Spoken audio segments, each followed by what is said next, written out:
The council room was huge and filled with strange beings from across the galaxy.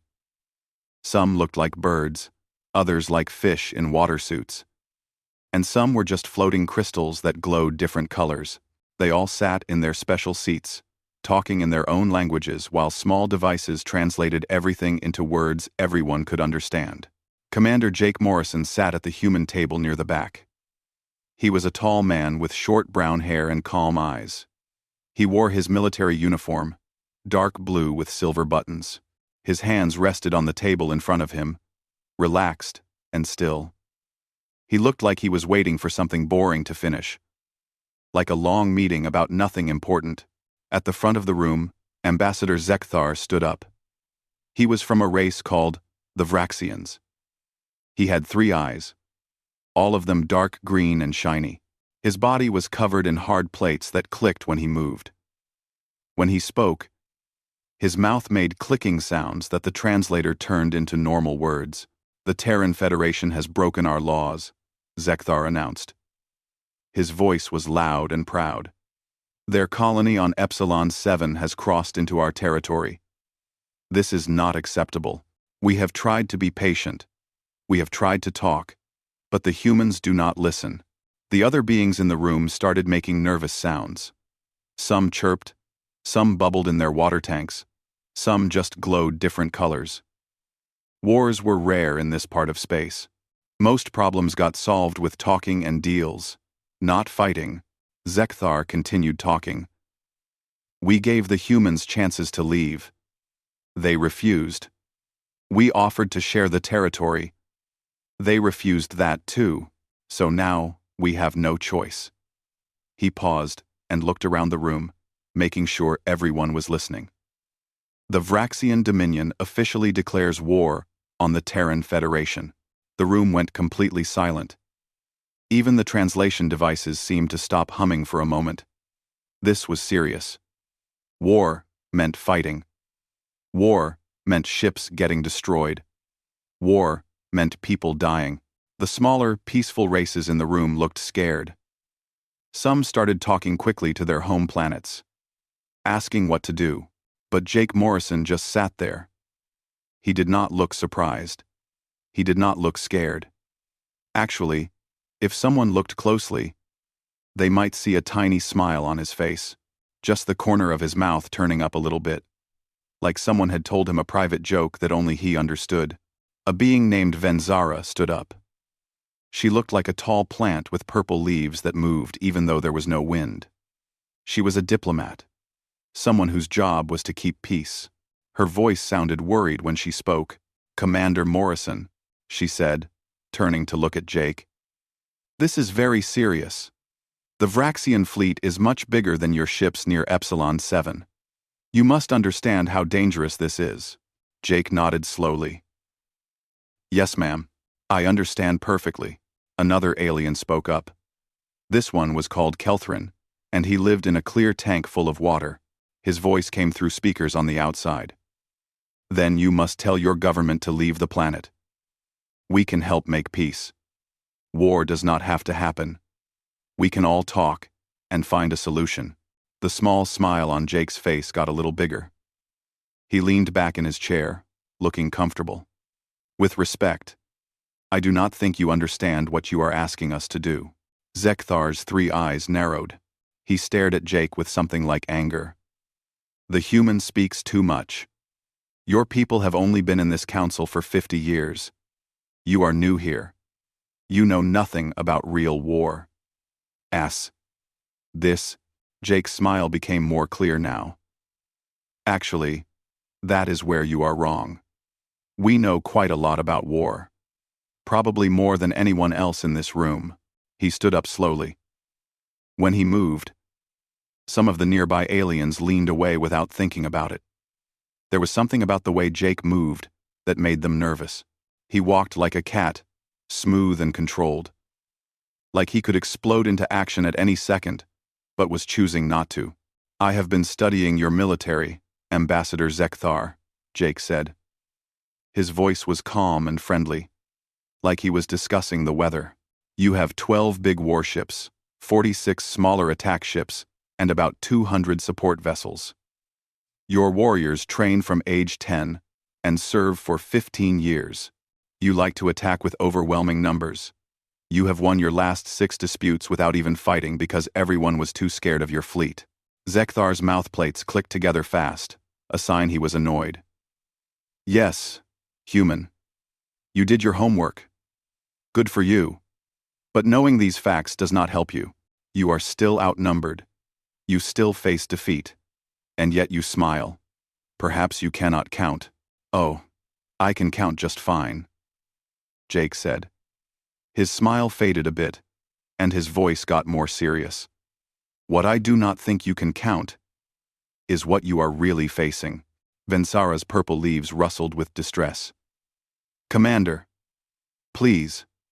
Pride is not worth dying for. The Vraxians are warriors. They have never lost a battle. You must convince your leaders to back down. Jake turned to look at her. His eyes were hard now. Not friendly anymore. Diplomat Vensara, I need to explain something to you. The Vraxians are not warriors. They are bullies. There is a big difference. They have been pushing around farmers and shop owners, people who cannot fight back. But we are not farmers. We are not shop owners. Insults will not save you, Zekthar said, his voice getting louder. We have declared war. Your government has 48 hours to respond. Use that time wisely. They already responded, Jake said. He picked up a small device from the table. His communication pad. I got the message about 10 minutes ago. Want to know what it says? Everyone in the room waited. The only sound was the quiet hum of the environmental systems keeping all the different aliens alive and comfortable. Jake looked down at his device, then back up at Zekthar. That small smile came back to his face. It says, and I am reading this exactly. Tell them they should have asked what we do to species that threaten our colonies. Zekthar made a sound that the translator could not turn into words. It sounded angry and frustrated at the same time. Jake sat back down in his chair. You wanted a war, Ambassador. Congratulations. You are about to get one. But I want you to remember something. You started this. We gave you chances to talk. We offered compromises. You chose war instead. So what happens next is on you. An old being in the corner started glowing bright red. This was Cyrith, one of the oldest creatures in the council. His species had been traveling space for thousands of years. When he spoke, his voice sounded tired and sad. I tried to warn them, Cyrith said quietly. I told everyone that humans were different, that they came from a death world, a planet so dangerous it would kill most of us in days. I said we should be careful. But nobody listened to me. They thought I was just old and scared of nothing. Jake looked at the old being and nodded slowly. You were right to warn them. I know, Cyrith said. I have read your history. I know what your planet made you become, and I am sorry for what is about to happen. Vensara looked confused. What is about to happen? It is just a war between two small fleets. Surely it can still be stopped. No, Cyrith said softly. It cannot be stopped now. The Vraxians declared war on a species that has been at war with itself for its entire existence. They challenged the only race in the galaxy that actually knows how to fight a real war. This will not end well for them. Jake did not say anything. He just sat there with that small smile on his face, waiting. His government had given him clear orders. Do not back down. Do not show weakness. Let them see what they started. The meeting continued for another hour, with different aliens trying to convince both sides to stop. But Zekthar was too proud to take back his declaration. And Jake had his orders. When the session finally ended, Jake walked out of 36 hours had passed since the Vraxians declared war. The council room was packed again. But this time, it felt different. There was no order. No calm. Aliens were rushing around, talking into their communication devices, making scared sounds in their own languages. The peaceful atmosphere that usually filled this place was gone, replaced by panic. Jake Morrison stood at the human section, watching the chaos. He looked tired. He had not slept much in the last day and a half. His uniform was still neat, but there were dark circles under his eyes. Next to him stood Admiral Lisa Hamilton, connected through a video link from her ship. Her image floated in the air, looking solid but slightly transparent. "This cannot be real," said Kelthrin, the aquatic alien in his water tank. He was staring at a large screen that showed space near the Vraxian territory. The screen was full of dots, each one representing a ship. Human ships. Lots and lots of human ships. The sensors must be broken. There are too many. Vensara, the plant-like diplomat, came over to Jake. Her purple leaves were shaking. "Commander Morrison, please explain this. Our readings show 17 battle groups of human ships heading toward Vraxian space. That is more warships than most species have in their entire military. This cannot be your full response to a simple border dispute." Jake looked at her calmly. "It is not our full response. It is just the beginning. And it stopped being a simple border dispute when they declared war on us. But we expected you to negotiate," she said. Her voice sounded desperate, like she could not believe what was happening. "We thought you would make counteroffers. Ask for mediation. Give us time to work out a peaceful solution." "That was before they declared war," Jake said simply. "Once someone declares war on humanity, we take it seriously. My government protects its citizens. We do not play games with their safety." Across the room, Zekthar was surrounded by his military advisors. They were all making frantic, clicking sounds. The Vraxian ambassador looked very different from 2 days ago. His 3 eyes were wide and moving fast, looking at different screens. His confident posture was gone. He looked confused and scared. "The human fleet must stop," Zekthar announced loudly, trying to sound authoritative but failing. "This is too much. This is an overreaction. We can still talk about this. We do not need to actually fight." Jake turned to look at him. "You declared war, Ambassador. We are at war. Those were your words, not ours. You do not get to take them back just because you do not like what happened next." Kelthrin tried to help. "Surely both sides can show restraint." "Yes. War was declared. But no shots have been fired. There is still time to step back from this." "Let me make sure I understand," Jake said slowly, looking around the room at all the different aliens. "When the Vraxians declared war on us, that was fine. That was acceptable diplomatic behavior. But now that we are actually preparing to fight the war they started, we are supposed to show restraint? We are supposed to back down?" Nobody answered. The logic was clear even to them. Vensara tried a different approach. "Commander, perhaps we did not explain properly. In galactic culture, a declaration of war is often ceremonial. It is a way to show you are serious in negotiations. It is a tool for diplomacy. Nobody actually expects real violence to follow." "Then maybe," Jake said, and his voice got hard and cold, "you should not use words like war when you do not mean them. On Earth, when someone says war, we believe them. And we respond accordingly." A new voice joined the conversation. It came from a glowing crystal at the back of the room. This was Cyrith, the ancient being who had tried to warn everyone about humans. His crystal pulsed with colors that meant concern and sadness. "Commander Morrison," Cyrith said, "I have been studying your species since you first came to the stars. I warned this council that humans were different, but they did not listen to me. They thought I was being paranoid." "What is your point, Ambassador?" Jake asked. "My point is that I have read your history. All of it. The wars, the conflicts, the battles. Tell me, how many wars has Earth fought in the last 500 years? Jake did not need to think about it. On Earth itself, there were dozens of major wars. If you count our colony disputes, border fights, and conflicts between corporations, probably over 100 separate military actions. The room went silent. Some of the translation devices made strange sounds, like they could not process the number properly. A small alien from a race called the Perlians spoke up. Her voice was barely a whisper. 100 wars? That is impossible. My people have fought 3 wars in our entire history. Our recorded history goes back 8,000 years. How can any species survive that much conflict? Different worlds make different species, Jake said with a shrug. Earth is a dangerous place. Always has been. We learned to fight, or we died.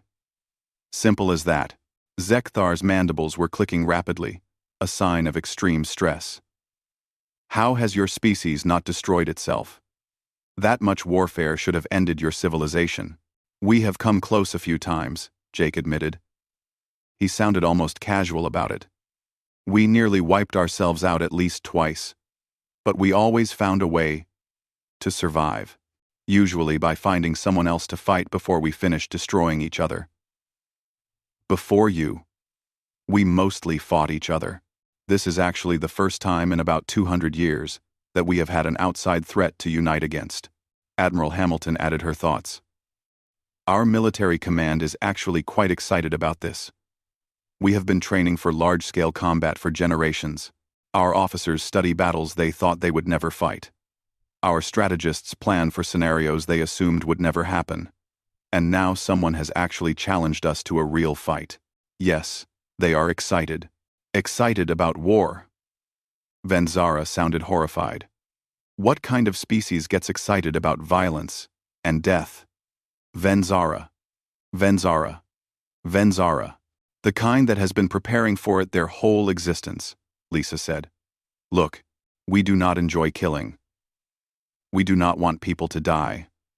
But we are good at war because we have to be. Our planet made sure of that. Cyrith's crystal pulsed again. What about your civilian population? Surely your regular people, the ones who are not soldiers, must be demanding peace? Jake pulled out his communication pad and checked some data. Latest polls from Earth and our colonies show 87% support for military action. Our recruitment offices have lines around the block. Young people are volunteering faster than we can process them. Private companies are offering to convert their cargo ships into military support vessels. Kelthrin was struggling to understand. Your civilians want war? They support this? They support defending our colonies, Jake corrected. Someone attacked our people. Someone threatened our children. Of course they support fighting back. What else would they do? Cyrith spoke again, his old voice sad. They do not understand, Commander. None of them do. Let me explain it to them. He turned his crystal to face the other council members. Humans come from what we call a death world. Earth is one of the most dangerous planets we have ever studied. It has extreme weather, violent geological activity, and hundreds of predator species that would happily eat any of us. He continued. Humans evolved by surviving against creatures 5 times their size.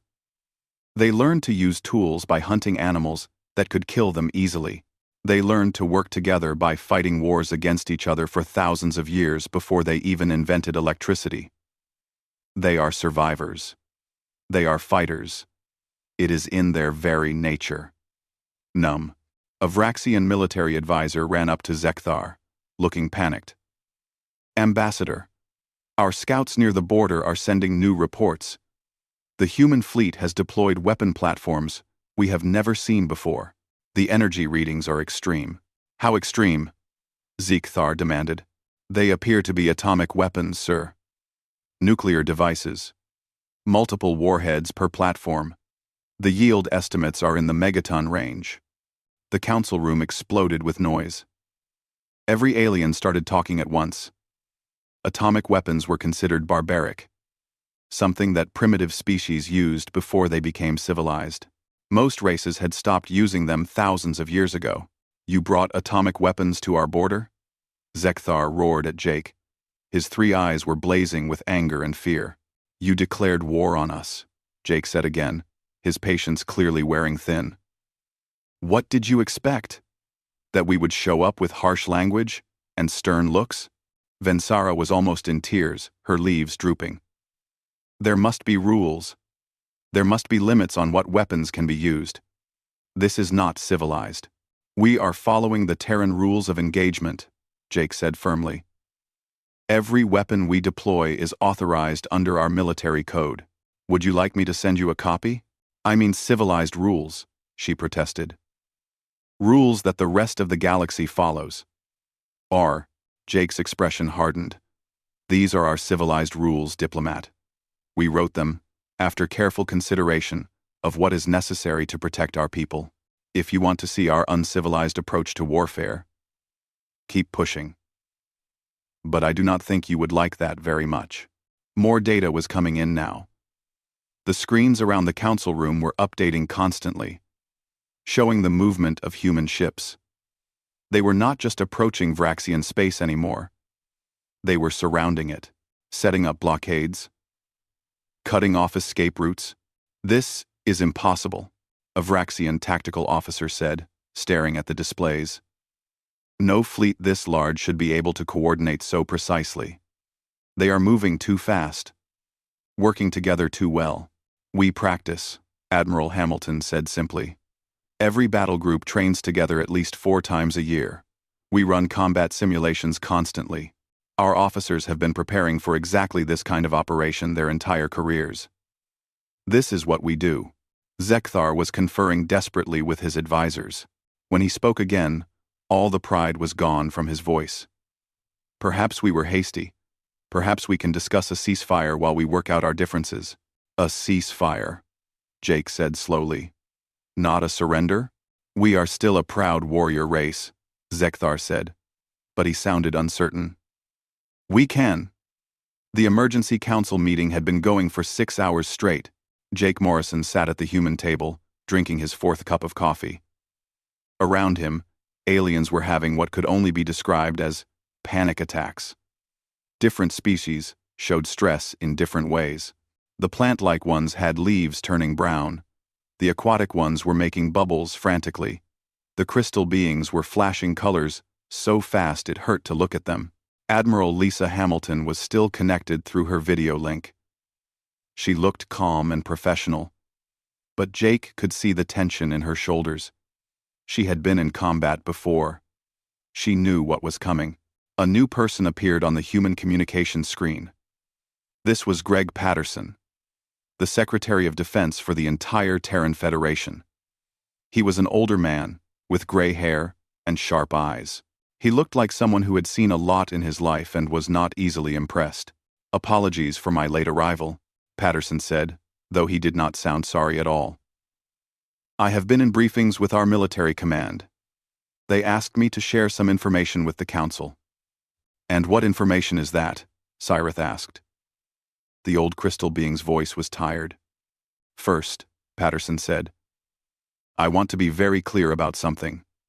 We did not start this conflict. The Vraxian Dominion declared war on us. We are simply responding to their declaration, he continued. We are willing to discuss terms to end this war, but those terms will include giving us the disputed territory, paying us back for the cost of mobilizing our military, and formal apologies delivered to every human colony in space. Zekthar's 3 eyes went wide. Those terms are insulting. We would never agree to such humiliation. Our people would rather die than accept that shame. Then you will get your wish, Patterson said coldly. Which brings me to my 3rd point. If we continue this war, I want everyone in this council to understand what that actually means. He brought up a holographic display that showed numbers and ship formations. The 17 battle groups currently moving toward your space represent approximately 12% of our total military power. We have another 43 battle groups on patrol duty, training exercises, and reserve status. Our shipyards are operating at peacetime levels, but can triple their production in 3 months if we need them to. Patterson was not done. Additionally, we have just authorized the mobilization of our system defense fleets. That is another 86 battle groups that normally stay near human worlds, but can be deployed if necessary. And yes, before you ask, we do maintain that many permanent defensive forces around our colonies. We actually prepare for the wars we hope never to fight. Jake watched the council members trying to understand these numbers. Most species thought having one battle group was a big military achievement. Humanity had over 100, and apparently that was just the start. Kelthrin's voice came through his tank speakers, shaking slightly. How can any species afford such a massive military? The resources alone would bankrupt most civilizations. You must be spending enormous amounts of money just to maintain these forces. We consider it insurance, Admiral Hamilton explained. Yes, it is expensive. But it is cheaper than losing a war.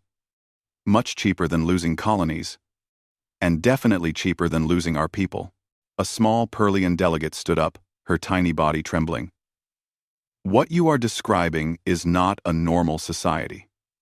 This is a civilization built entirely around warfare. That is not culture. That is barbarism. That is survival, Jake said firmly. Earth taught us lessons about what happens to species that are not ready to defend themselves.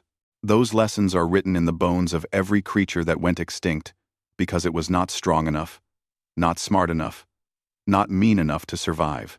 And you brought those lessons with you to the stars, Cyrith said quietly. I warned this council. I told them that Deathworld species were fundamentally different, that their evolutionary pressures created different mindsets. But nobody wanted to believe that a species could be both civilized and militaristic at the same time. We are not militaristic, Patterson objected, sounding offended. We are realistic. There is a big difference. Is there? Venzara asked. Her leaves were completely still now, which for her species meant extreme stress.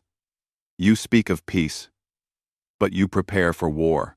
You talk about civilization, but you maintain enough weapons to destroy hundreds of worlds. Yes, Patterson said simply. Because we learned something important. Hoping for peace and preparing for war are not opposite things. They work together. We hope we never have to use our full military capability. We pray we never need to deploy all these ships in combat. But if we do need them, we want to be absolutely certain they are ready. Zekthar had been talking with his advisors in frantic whispers. Now he spoke up, and his voice had lost all its earlier arrogance. Secretary Patterson, I have been authorized by my government to request a formal ceasefire while we discuss potential terms for ending this conflict. A ceasefire, Patterson said slowly. Not a surrender? We are still proud, Zekthar said. But he sounded uncertain. We will not simply capitulate without negotiation. Admiral Hamilton made a sound that might have been a laugh. Ambassador, I need to be honest with you. You are not a warrior race. You are a species that has had success intimidating neighbors who cannot fight back. There is a big difference, and you are about to learn what that difference is. Jake pulled up new data on his pad. Our intelligence services have been doing research on your military history. In your last 6 conflicts, you won by showing up with superior numbers. The other side took one look at your fleet and surrendered. You have not actually fought a real battle in over 50 years. So, Zekthar demanded, we won. That is what matters. No, Jake said. You scared farmers and merchants. You never faced anyone who could actually fight back. You have no experience with real combat. Your warriors have trained, sure, but they have never been tested. Your ships have weapons, but your crews have never used them. In anger.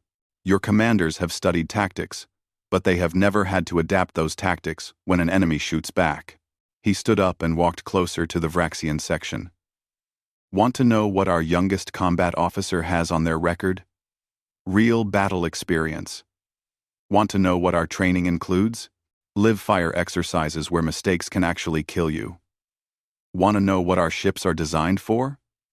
Taking damage and still fighting. Because we built them expecting to actually use them in combat. Venzara tried to interject. Surely this is all just posturing. Nobody actually wants to fight. We can find a peaceful solution if everyone just calms down. The time for peaceful solutions was before the war declaration, Admiral Hamilton said. We are past that point now. We are in a state of active hostilities. My orders from High Command are clear. If the Vraxians do not surrender within the deadline, we engage. A Vraxian military advisor spoke up, reading from a datapad. We have been researching human military history, as the commander suggested. What we found is disturbing. Your largest war, the one you call World War II, resulted in approximately 70 million casualties. That is more deaths than have occurred in all galactic conflicts in the last 1,000 years combined. That was a long time ago, Jake said. We have gotten much better at war since then. More efficient, more effective. The council chamber went quiet. The idea that humanity had gotten better at something that already killed 70 million people was too horrible for most of them to process. Admiral Hamilton brought up more displays. Since we achieved spaceflight, humanity has engaged in over 200 separate military conflicts. We have fought each other, fought automated defense systems on abandoned worlds, fought pirate fleets, fought corporate security forces, and fought 3 different alien species that attacked our outer colonies without warning. 3 species? Cyrith's crystal pulsed with alarm. We have no record of these conflicts. No word. We have no record. We have no record of these conflicts. Because we did not report them, Hamilton said bluntly. They were not council members. They attacked our colonies without provocation. We tracked them down, destroyed their military capability, and made it very clear that if they ever came near human space again, we would eliminate them completely. They got the message. We have not seen them since. You destroyed them? Vensara asked weakly. I mean exactly what I said, Hamilton replied. They attacked civilians, human civilians, children, so we responded with overwhelming force. In one case, we tracked them to their home system and parked a battle group in orbit until their government agreed to never venture into our territory again. We told them that if they ever broke that agreement, we would turn their entire planet into a radioactive wasteland. They believed us. The silence in the council chamber was absolute. This was a side of humanity that nobody had seen before. A side that made even the bravest species in the council feel afraid. How are you even allowed in the council? A Perlian observer asked quietly. How did you pass the civilization requirements? Because we are civilized, Jake said firmly. We have art, culture, science, philosophy. We build beautiful things. We create amazing technology. We write poetry and music. We have compassion and kindness. But we also have the capacity for violence when necessary. The two things are not mutually exclusive. Patterson spoke again. The Terran Federation is offering defensive packs to any council species that wants one. We will help protect you from external threats. We will train your defense forces. We will share technology. But in exchange, we expect you to understand what we are and accept it. And what are you? Kelthran asked. We are survivors, Patterson said. We are the species that looked at the most dangerous planet in known space and decided not just to survive but to thrive. We are the descendants of hunters who brought down prey 5 times their size.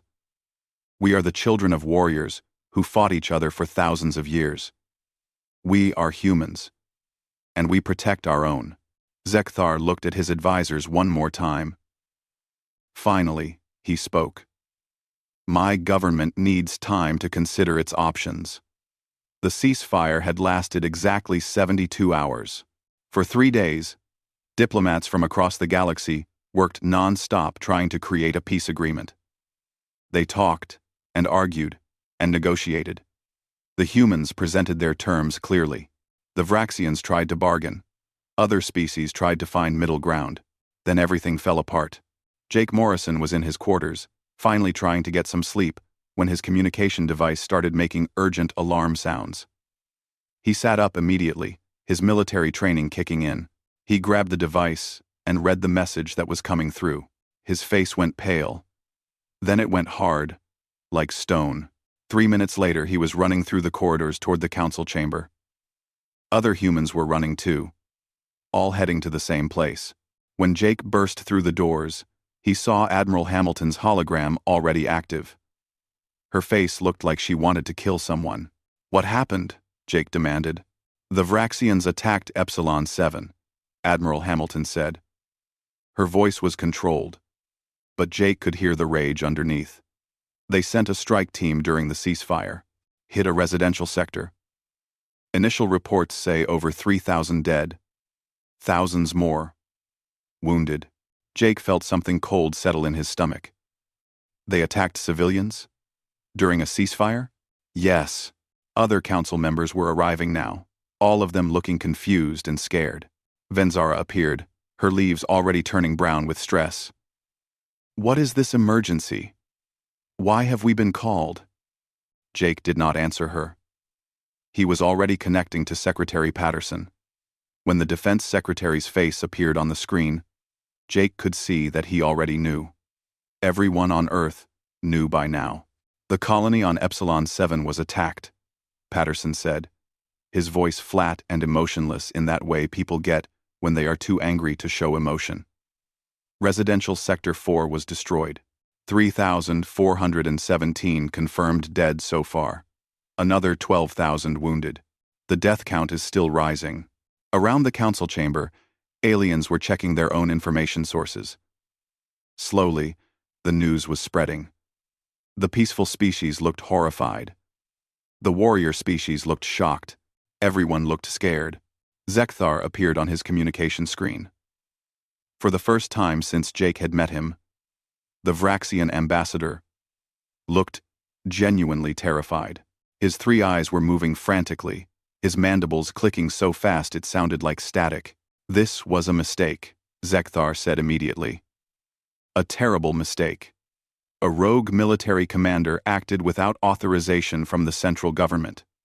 We had no knowledge of this attack. We are immediately relieving that commander of duty and will prosecute them fully."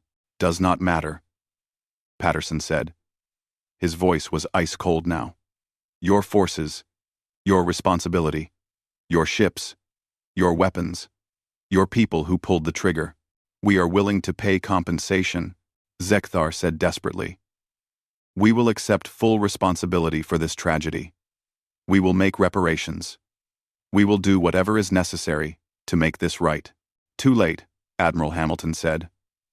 She appeared on a new screen, and behind her Jake could see the bridge of her flagship. Crew members were moving with purpose, preparing for combat.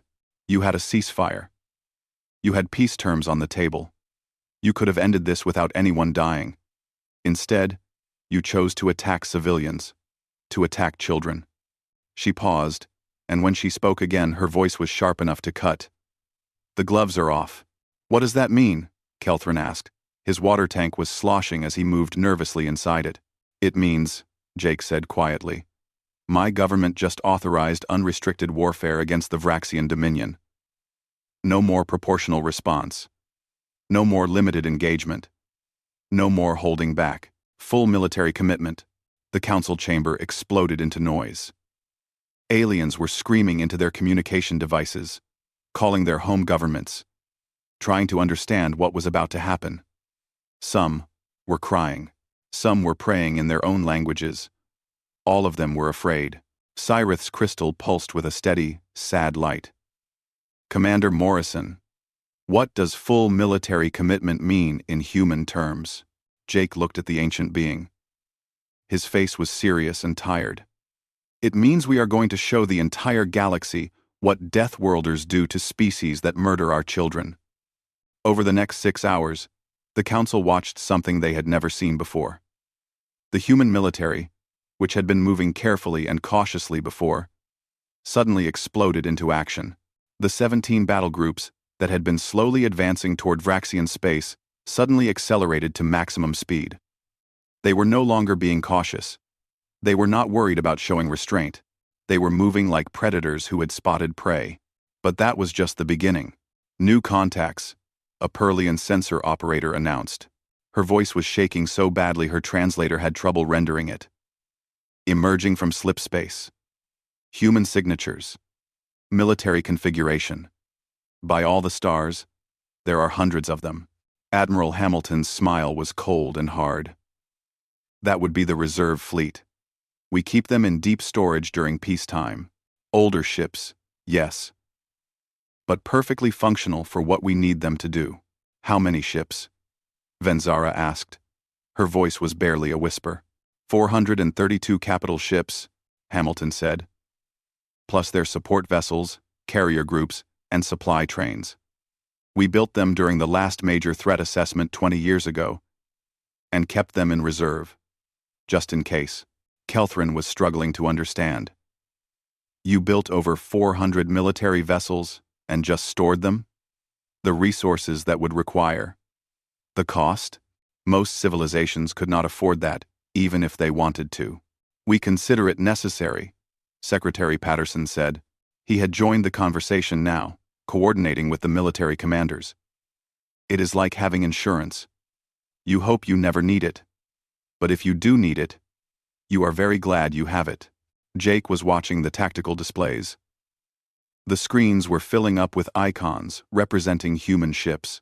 More and more of them kept appearing. Fleet is organizing into attack formations.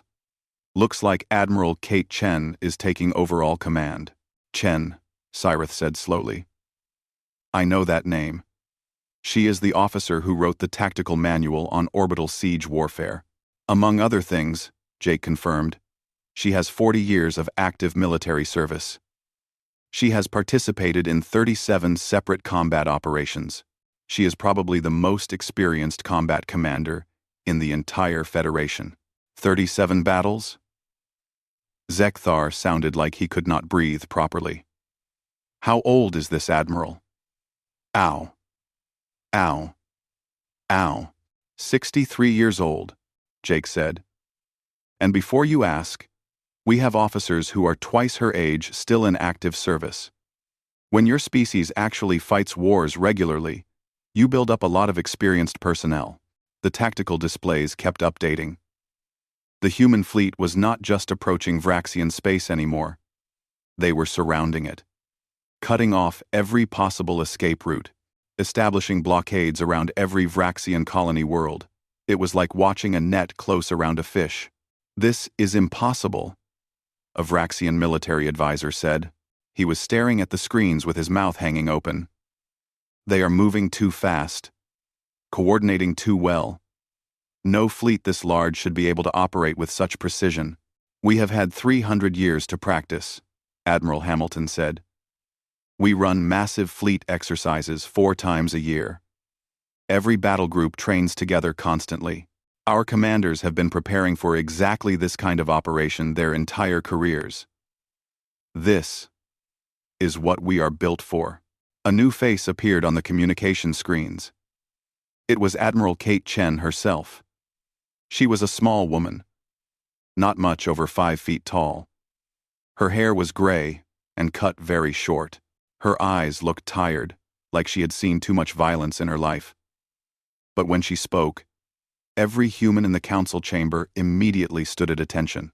This is Admiral Chen to all council observers, she said. Her voice was calm, but carried absolute authority. I am assuming tactical command of all operations in Vraxian space. As of this moment, we are implementing a complete blockade of the Vraxian Dominion. No ships enter. No ships leave. Any vessel that attempts to run the blockade will be destroyed immediately, without warning. You cannot blockade an entire civilization, Zekthar protested. He sounded desperate now. We have 17 colony worlds, hundreds of space stations, thousands of civilian vessels. It is impossible. Watch us, Chen said flatly. You killed our civilians. You murdered our children. Now, You get to see what happens when you wake up a sleeping Death Worlder. More ships kept arriving. The human fleet was growing by the hour. Battle groups were taking positions around every Vraxian world. Weapon platforms were being deployed. Fighter squadrons were running patrols. It was the largest military operation the galaxy had seen in recorded history. Vensara was openly weeping now, her leaves drooping and turning brown. This is madness. Complete madness. How can any species maintain such overwhelming force? Because we never stopped preparing, Jake said. He sounded tired too. Tired of explaining. Tired of justifying. Tired of everything. While you were building museums and parks, we were building shipyards and training facilities. While you were enjoying peace, we were preparing for war. You thought we were paranoid. We thought we were being smart. A Perlian delegate spoke up, her small voice trembling. What you describe is a society built entirely for warfare. That is not civilization. That is barbarism. That is survival, Jake said firmly. Earth taught us that lesson over and over again. Species that are not ready to defend themselves do not survive. It is written in the fossil record of every creature that went extinct because it was not aggressive enough, not adaptable enough, not dangerous enough to stay alive. And you brought those lessons to space, Cyrith said quietly. I warned them. I told this council that Death World species were fundamentally different. But nobody believed me. Secretary Patterson spoke again. We are not barbarians. We have culture, art, science. We create beautiful things. We value life. But we also value our survival more. And we will do whatever is necessary to protect our people. The hours ticked by. The human fleet continued to grow. The blockade tightened. Vraxian ships that tried to leave their ports were turned back. Those that refused were disabled. Their engines destroyed, but their crews left alive. They are toying with us, a Vraxian officer said quietly. They could destroy our ships easily, but they are just disabling them, showing us they could kill us, but choosing not to. For now, Admiral Chen said. She had heard the comment and responded directly. Right now, we are showing restraint. We are demonstrating that we can win without massacring your people. But that restraint has limits. If you force us to escalate further, we will. And you will not like what comes next. Zekthar looked broken. His proud posture was gone. His confident voice was silent. He looked. 26 days. After the attack on Epsilon 7, the war ended, not with a glorious battle or a heroic last stand. The Vraxian Dominion simply gave up. Their military was surrounded. Their economy was collapsing. And their people were running out of hope. They surrendered completely and without conditions. The Galactic Council chamber was packed for the formal surrender ceremony. But this time, there was no panic, no chaos. Instead, there was silence. The kind of heavy, uncomfortable silence that comes after something terrible has happened and everyone is trying to process it. Commander Jake Morrison stood at the human delegation area. He was not smiling. He had not smiled since the civilian deaths on Epsilon 7. His face was serious and tired. Dark circles under his eyes showed he had not been sleeping well. None of the humans looked happy about what had happened. They looked relieved it was over, but not happy. Admiral Kate Chen appeared via holographic link from her flagship. Behind her, through the ship's view screen, the council members could see the remains of the Vraxian fleet. Thousands of ships floated in space, their weapons disabled, their engines dead, their crews defeated. The ships were not destroyed. The humans had been very careful about that. They had disabled every Vraxian vessel without killing the crews, unless they had no choice. For the record, Admiral Chen said, her voice carrying across the silent chamber, humanity takes no pleasure in what we have done here. We did not want this war. We did not seek this conflict. But we want every species in this council to understand something very clearly. She paused and looked around at all the different aliens. We will protect our citizens. We will defend our colonies. And if you threaten us with war, we will believe you and respond accordingly. Ambassador Zekthar stood at the Vraxian terminal. He looked nothing like the proud warrior who had declared war almost a month ago. His 3 eyes were dim and unfocused. His mandibles hung loose. His body posture showed complete defeat. The arrogance was gone. The confidence was gone. Everything was gone. Except shame and regret. The Vraxian Dominion formally surrenders to the Terran Federation, Zekthar said. His voice was quiet, barely loud enough for the translators to pick up. We accept all terms, without negotiation or condition. Jake pulled up the surrender document on his screen. The terms were harsh but not cruel. The Vraxians would give up the disputed territory. They would pay money to cover the cost of the human military operation. They would reduce their military forces to a size that could only defend, not attack. They would issue formal apologies to every human colony world. But humanity was not demanding their planets, not demanding their resources, not demanding their subjugation, just enough to make sure this never happened again. The Terran Federation accepts the Vraxian surrender, Secretary Patterson said formally from Earth. All hostilities will cease immediately. Our blockade will remain in place until all surrender terms are completely fulfilled. But no more Vraxian ships will be disabled. No more military actions will be taken. Unless you give us reason. Vensara, the plant-like diplomat, spoke up. Her leaves had turned mostly brown during the war. She looked old and tired. Commander Morrison, what happens now? Where do we go from here? Jake looked at her. His expression was gentle but serious. Now we go home. We repair our ships that got damaged. We mourn the people we lost. We rebuild the colony that was attacked. And we hope that everyone learned something from this. What lesson should we learn? Asked Ambassador Cyrith. The ancient crystal being's light was dim, showing his own exhaustion. That peace is not the absence of the ability to fight, Jake said quietly. Peace is choosing not to use that ability. We can fight. We are very, very good at fighting.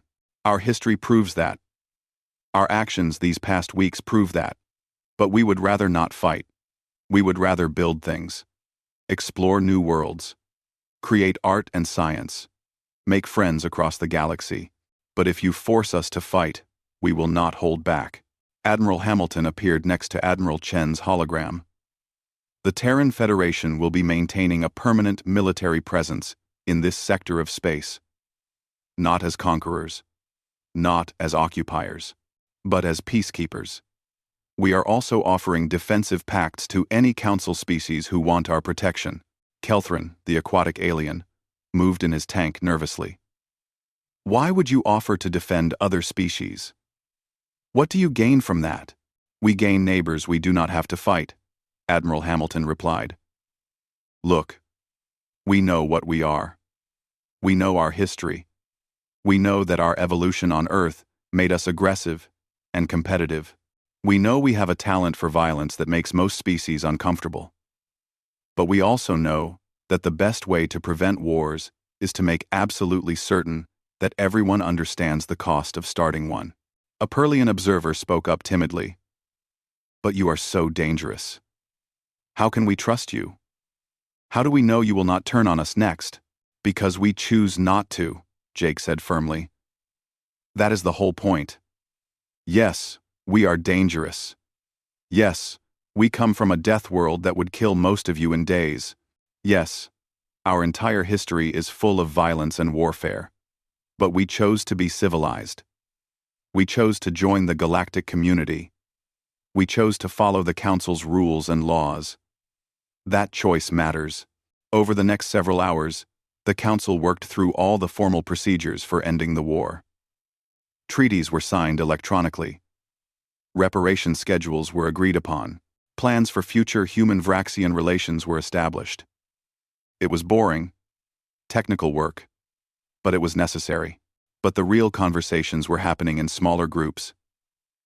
Aliens, talking quietly to each other, trying to understand what they had just witnessed. Cyrith approached Jake during a break. The old being's crystal pulsed with thoughtful colors. I told them you were different. I warned this council that Deathworlders operated on different principles than the rest of us. They did not believe me.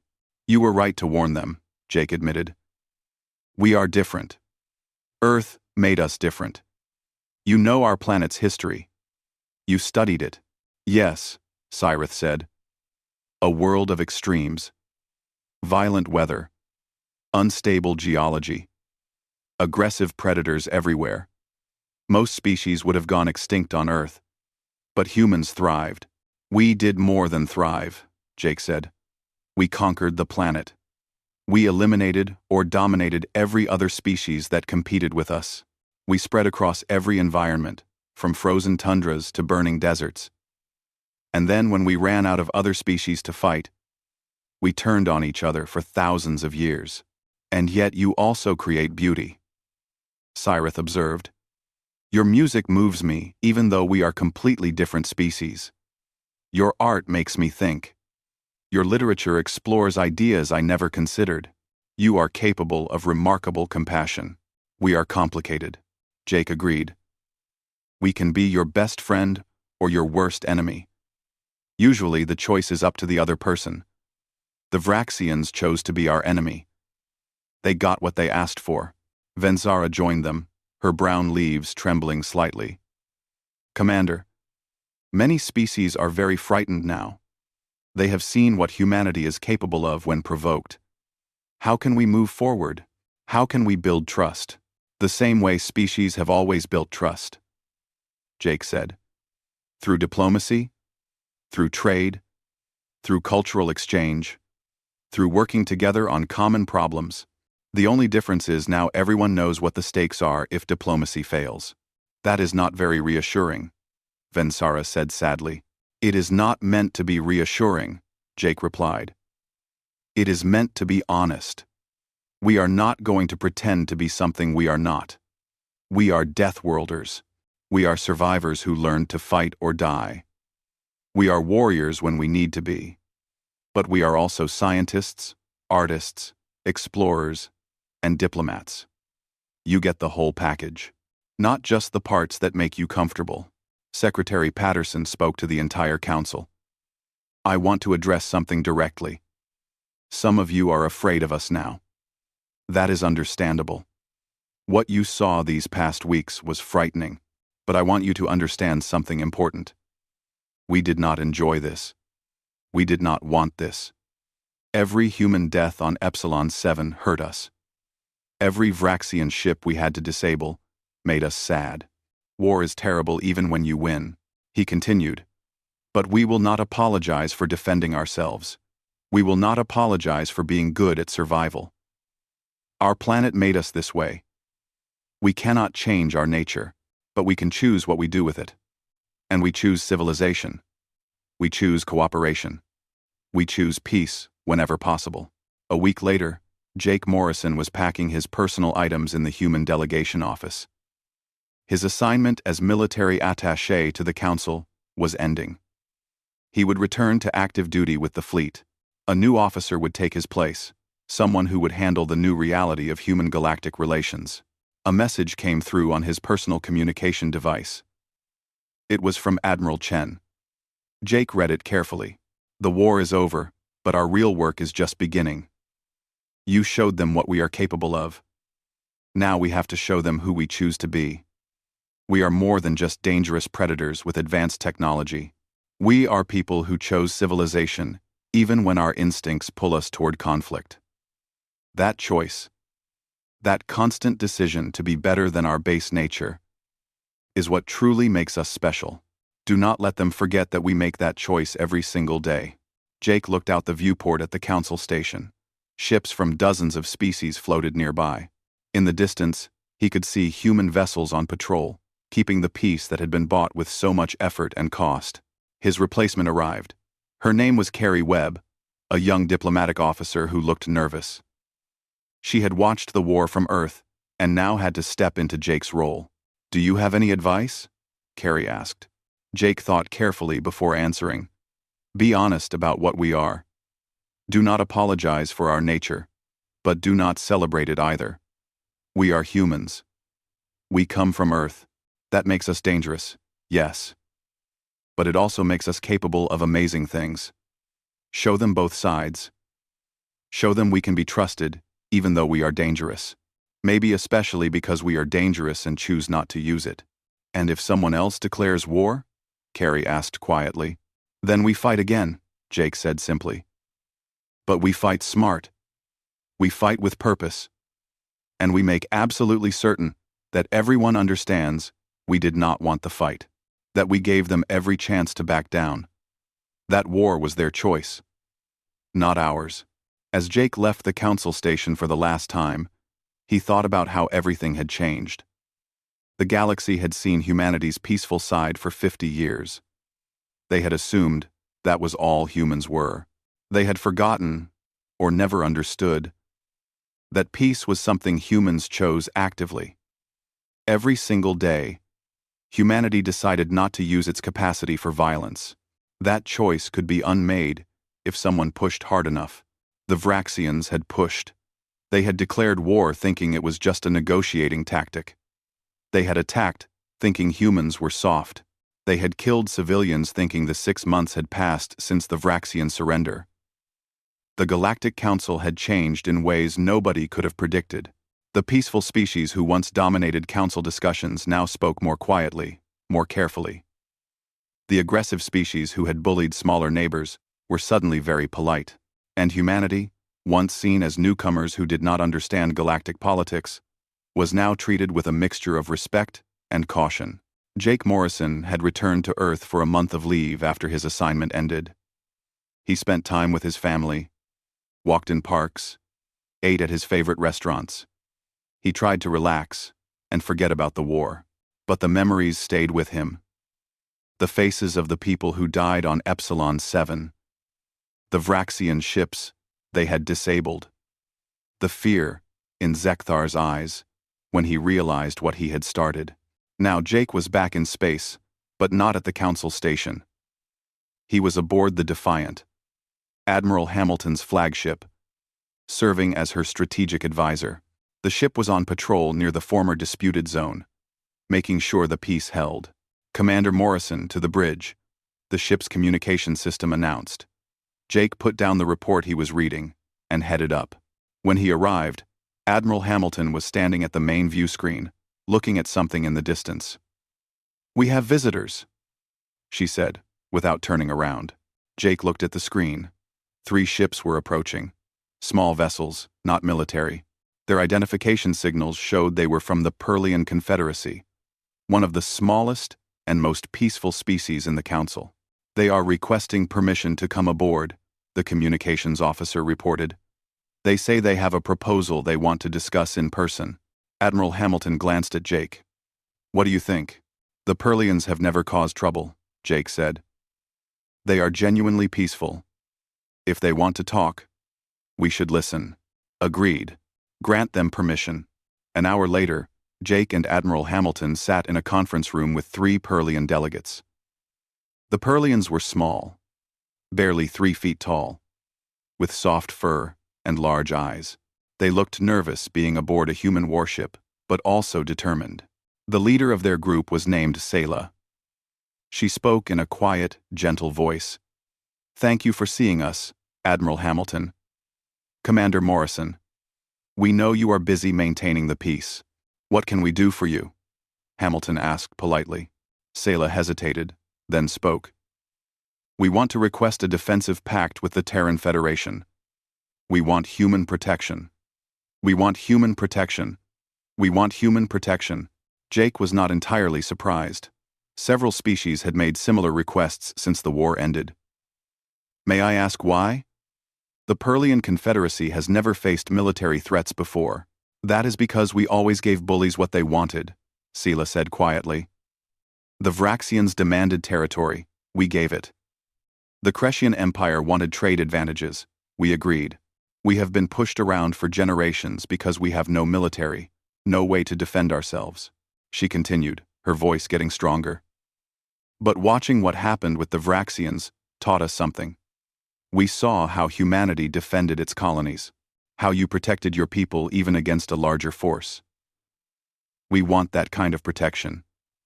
We want to know that if someone threatens us, we have allies who will stand with us. Admiral Hamilton leaned forward. You understand what you are asking? A defensive pact means, if someone attacks you, we fight for you. But it also means you have to support our policies, accept our military presence in your space, and be associated with us. After what happened, some species see us as dangerous. Being our ally means accepting that. We understand, Sayla said firmly. And we accept.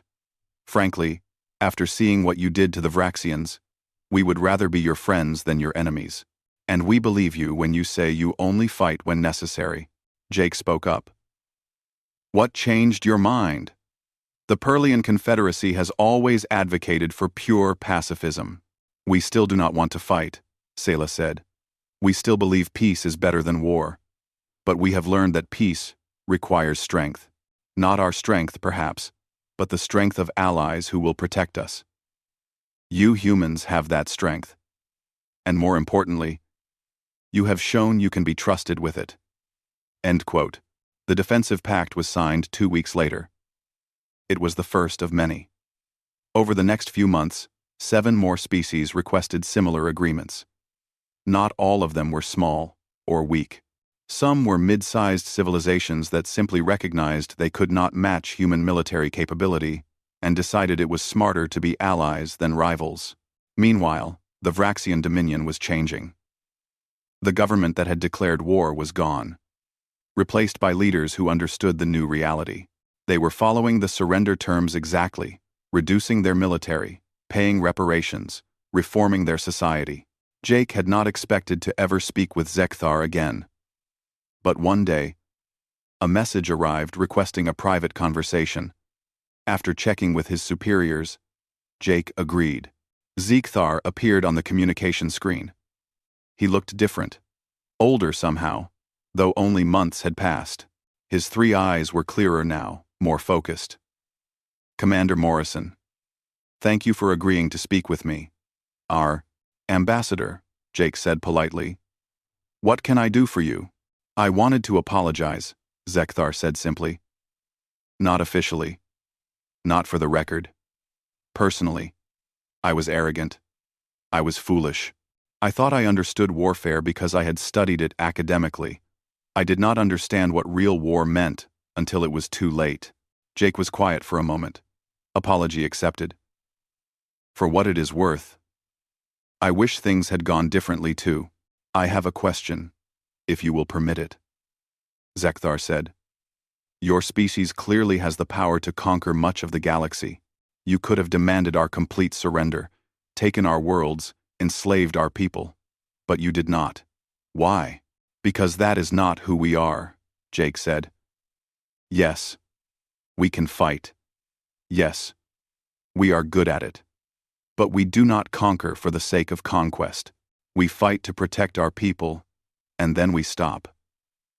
Zekthar nodded slowly. We are teaching your history now in our military academies. Not just the recent war, but your entire history.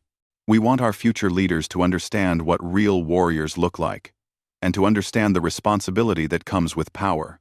That is wise, Jake said. There is one more thing, Zekthar added. My government would like to request a meeting to discuss a potential defensive arrangement with the Terran Federation. Not immediately. We understand we need to prove ourselves first. But eventually, if you would consider it. Jake was surprised. You want us to defend you? After everything that happened? Who better? Zekthar said with a slight clicking sound that might have been a laugh. We declared war on you. And you defeated us completely. But you did it with minimum casualties, treated our people with dignity even in defeat, and set fair terms for peace. You are exactly the kind of ally we need. The conversation ended soon after. Jake sat quietly for a while, thinking about how much had changed. The Vraxians, who had started this whole mess, now wanted human protection. The galaxy was reorganizing itself around humanity's military strength. But it was not just military strength that mattered. Jake thought about what Secretary Patterson had said months ago. The real test was showing the galaxy that humanity could be trusted with power, that they would use it responsibly, that they were more than just dangerous predators. A month later, Jake was back at the Galactic Council station. Not as military attaché this time, but as an observer for a special session. The Council was voting on a proposal to create a new organization, the Galactic Defense Initiative. It would be a voluntary alliance of species who wanted mutual protection. Humanity would lead it, but all members would have equal say in how it operated. The debate was intense. Some species worried it would give humanity too much power. Others argued it was necessary in a galaxy that clearly had threats. Vensara, who had been so opposed to violence during the war, surprised everyone by speaking in favor. "I have spent my entire life advocating for peace," Vensara said to the assembled council. "I still believe peace is the highest goal. But I have learned something painful these past months. Peace does not just happen. It must be protected.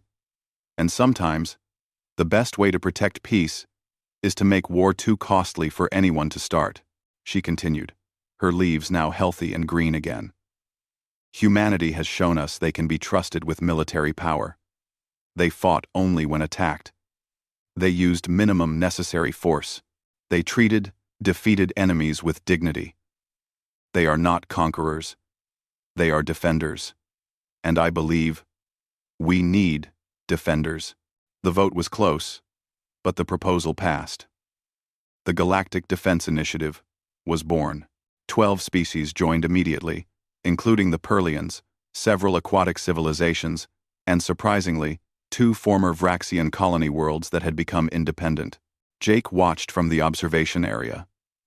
Carrie Webb, who had taken his old position, was handling the formal details. She was doing well, he noticed.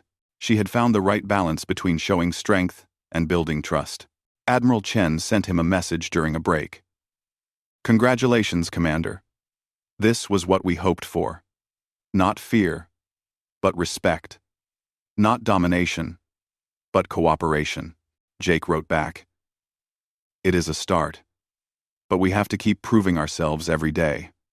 One mistake, and it all falls apart." "Then we do not make mistakes," Chen replied. "Simple as that." That evening, Jake stood in an observation deck, looking out at the stars. Earth was out there somewhere. Too far to see, but always home. The planet that had forged humanity in fire and blood. The death world that had created a species capable of terrible violence, but also capable of choosing peace, capable of protecting the weak, capable of building instead of destroying. A voice spoke behind him. Jake turned to see Cyrith floating nearby, his crystal pulsing with calm colors. "Yes, it is. I have been thinking about our conversations during the war," Cyrith said. "About what humanity represents. I think I finally understand." Lepsid. "And well, I have been thinking about our conversations." "What do you understand?" Jake asked. "That the most dangerous thing about your species is not your capacity for violence," Cyrith said slowly. "It is your capacity for choice. You could be conquerors. You could dominate this galaxy. You have the strength, but you choose not to. That choice makes you more dangerous than any weapon." Jake considered this. "How does choosing peace make us more dangerous?" "Because it means you cannot be predicted by simple fear or greed," Cyrith explained. "A species that only understands violence can be managed, contained. But a species that can choose between violence and peace, that can switch between warrior and diplomat, that can be both terrifying and trustworthy, that species is truly unpredictable, and therefore truly powerful." "I never thought of it that way," Jake admitted. "Your Secretary Patterson was right," Cyrith said. "The real test is not whether you can win wars. You proved that. The real test is whether you can build a peace worth keeping. So far, you are succeeding." "So far," Jake echoed. We will see if it lasts. It will last as long as you keep making the right choices, Cyrith said. That is all any of us can do. The old being floated away, leaving Jake alone with his thoughts. The stars glittered in the darkness, countless worlds with countless civilizations. Some would be allies. Some might become enemies. But all of them now understood what humanity was. Survivors from a death world. Warriors when necessary. Diplomats when possible. Protectors of those who needed protection. Builders of peace, even though they were forged in war. The galaxy had learned its lesson. War with humanity was possible, but it came at a terrible cost. Not because humans were cruel or evil, but because they were very, very good at survival. And they had brought that talent to the stars. But the galaxy was also learning a second lesson, one that mattered even more. Humanity could be trusted. Their word was good. Their protection was real. Their desire for peace was genuine. Jake Morrison smiled. A real smile this time, not the dangerous smirk from those tense days during the war. There would be more challenges, more conflicts, more difficult decisions. But for now, there was peace, and humanity would keep choosing that peace, one day at a time, for as long as they could, because that was what civilized species did. Even civilized species from death worlds, especially civilized species from death worlds, they chose to be better than their nature demanded, and that choice made all the difference. There would be no real consequences. They had been wrong about all of it. And now every species in the Galactic Council understood a fundamental truth about their human neighbors. They were the species who had survived Earth. They were the descendants of apex predators who had conquered the most dangerous planet in known space. They were dangerous when threatened. But more importantly, they were the species who chose peace, even though they were built for war. They chose civilization, even though their instincts screamed for violence. They chose cooperation, even though competition was in their blood. They were humanity. And the galaxy would never make the mistake of underestimating them again. As his shuttle left the station, Jake allowed himself a small, quiet smile. Not the dangerous smirk he had shown Zekthar when the war started. Something gentler, more hopeful. The war had been necessary. The show of force had been required. The lesson had been taught, but it was over now. And maybe, just maybe, there would not be another war for a very long time. Because now everyone knew the cost. Everyone understood what happened when you threatened humanity. And nobody wanted to learn that lesson twice. 'Cause someone who had just realized they made a terrible, fatal mistake. How long? He asked quietly. How long can you maintain this blockade? As long as necessary, Patterson said. We have supply lines established. Rotation schedules for our crews. Resource allocation for extended operations. We can do this for years, if we need to. Years, Zekthar repeated. The word sounded hollow. Years, Patterson confirmed. Or you can surrender now. Accept our terms. End this before more people die. The choice is yours. The Vraxian ambassador looked at his advisors. They all looked back at him with empty eyes. They had no more answers. No more strategies. No more hope. I need to consult with my government, Zekthar said finally. You have 24 hours, Admiral Chen said. After that, we start targeting your military infrastructure, then your industrial capacity, then your economic centers. We will systematically dismantle your civilization piece by piece, until you surrender, or until there is nothing left to surrender. Again, your choice. The council session ended. As the aliens disconnected and left, Jake stood there, looking at the tactical displays. The human fleet surrounded Vraxian space like a wall of steel. Hundreds of ships, thousands of weapons. All of them pointed at a species that had thought they were warriors. They were learning what real warriors looked like. And it was terrifying. You have 36 hours left on the original deadline, Admiral Hamilton said. After that, we engage. Choose wisely, Ambassador. As the meeting broke up, Jake sat back down at his table. He was tired. Not physically, though the long hours were wearing on him. Emotionally tired. Tired of having to explain what should be obvious. Tired of having to justify humanity's right to defend itself. Cyrith's crystal floated over to him. You are not enjoying this. No, Jake admitted. I am not. I wish they had never declared war. I wish we could have worked this out peacefully. But they made their choice, and now we all have to live with the consequences. Do you think they will surrender? Jake shrugged. I honestly do not know. Pride is a powerful thing. It makes people do stupid things. And Zekthar has a lot of pride. What happens if they do not surrender? Jake looked at the old being seriously. Then humanity shows the galaxy what we are really capable of. And I do not think anyone is ready for that. Not simply give up. Admiral Hamilton actually laughed. But there was no humor in the sound. Ambassador, with all respect, you are not a warrior race. You have had some success bullying species that cannot fight back. That does not make you warriors. That makes you bullies. And you are about to learn the difference. Jake looked at the Vraxian ambassador. You have 48 hours to decide what you want to do. Surrender now and accept our terms.